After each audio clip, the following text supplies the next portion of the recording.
If the colony of Carolina and the Dakota Territory hadn't decided to split themselves up a few hundred years ago, we'd have only 48 states right now. But why did these particular places become geographic variants of each other? Here are the answers. Before we dive in, make sure to subscribe to our channel and give this video a thumbs up. Why is there a North and South Carolina? Though French officials had attempted to establish forts along the coast, permanent European settlement of the Carolinas began with Juan Ponce de Leon, claiming most of the present-day southeastern U.S. for Spain in 1513, and calling it La Florida. Indigenous peoples resisted the Spanish incursion for decades, and Spain eventually abandoned its efforts to settle the region.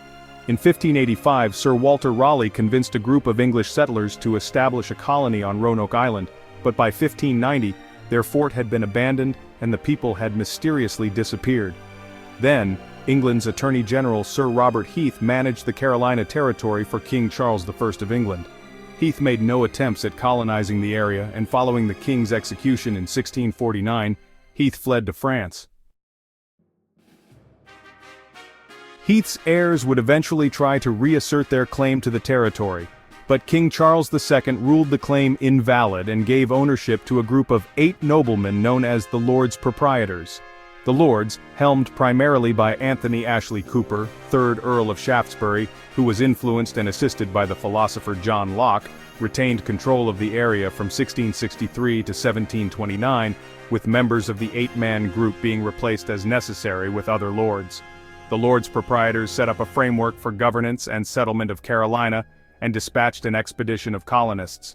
Mostly though, they fought constantly, and were unable to make decisions that made sense for the economic development of the enormous territory. None of the original 8 lords ever set foot in North America. They hired and fired a laundry list of governors, noted in their papers, media, old documents listing colonial governors, historical reenactment of governors being hired and fired.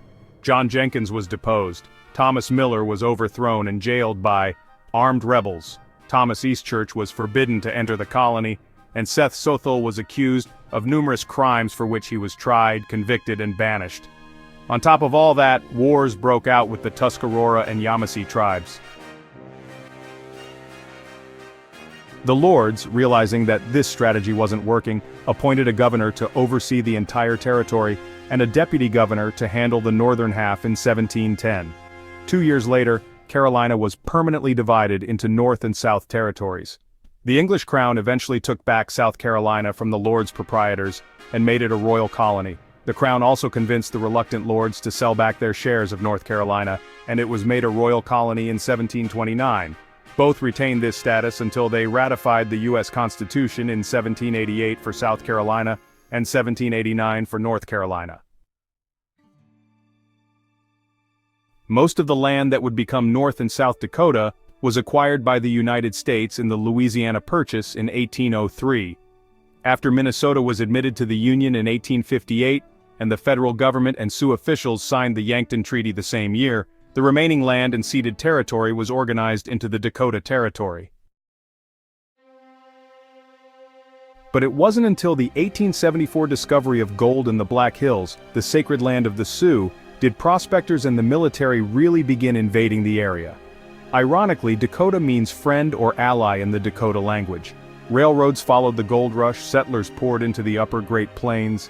Until 1883, Yankton in the far southeastern corner served as the capital of the whole territory, but northern settlers refused to recognize the remote town as the center of governance. They declared their own capital, Bismarck, in 1872.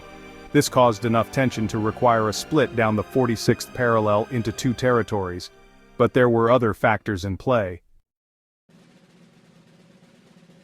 President Grover Cleveland, a Democrat, and the Democratic majority in the U.S. House of Representatives resisted giving the Dakotas statehood, since the overwhelmingly Republican states would likely elect Republicans to Congress.